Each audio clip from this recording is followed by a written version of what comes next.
தமிழ்நாட்டில் ஆட்சி அமைக்க தவேக தலைவர் விஜய் உரிமை கோரினார். சென்னை மக்கள் பவனில் ஆளுநர் ராஜேந்திர விஸ்வநாத் அர்லேக்கரை தவேக தலைவர் விஜய் சந்தித்தார். தமிழ்நாட்டில் ஆட்சி அமைக்க தவேக தலைவர் விஜய் தற்போது உரிமை கோரினார். ஆளுநர் அர்லேக்கரை சந்தித்து தமிழ்நாட்டில் ஆட்சி அமைப்பதற்காக தவேக தலைவர் விஜய் தற்போது உரிமை கோரியிருக்கிறார். புசி ஆனந்த், அருண்ராஜ், ஆதவ் அர்ஜுனா உள்ளிட்டோருடன் சென்று ஆளுநரை விஜய் சந்தித்திருக்கிற நிலையில் தமிழ்நாட்டில் ஆட்சி அமைக்க தவேக தலைவர் விஜய் உரிமை கோரியிருக்கிறார்.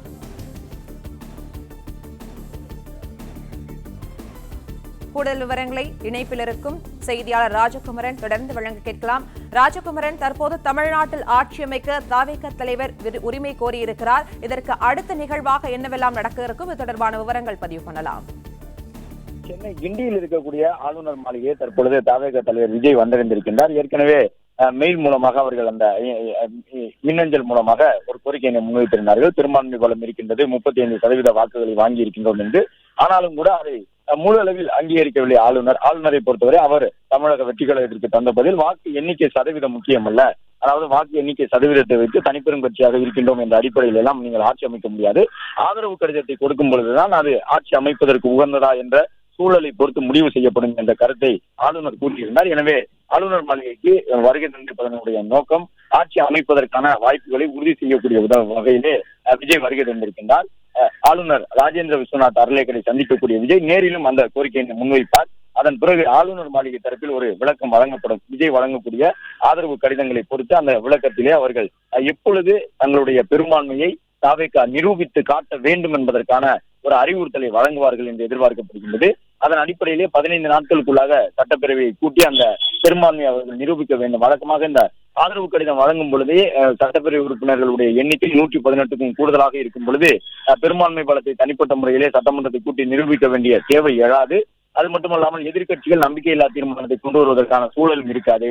ஆனால் ஆளுநரை சந்திக்கும் பொழுது ஆட்சி அமைப்பதற்கான அந்த உரிமை கோரல் கடிதத்தோடு சந்திக்கும் பொழுது வழங்கக்கூடிய உறுப்பினர்கள் எண்ணிக்கை என்பது 118க்கும் குறைவாக இருந்தால் சட்டப்பேரவையிலே பெரும்பான்மையை நிரூபிக்க ஆளுநர் வலியுறுத்துவார். அந்த அடிப்படையில் தான் தமிழ்நாடு சட்டமன்றத்தை கூட்ட வேண்டும். தற்காலிக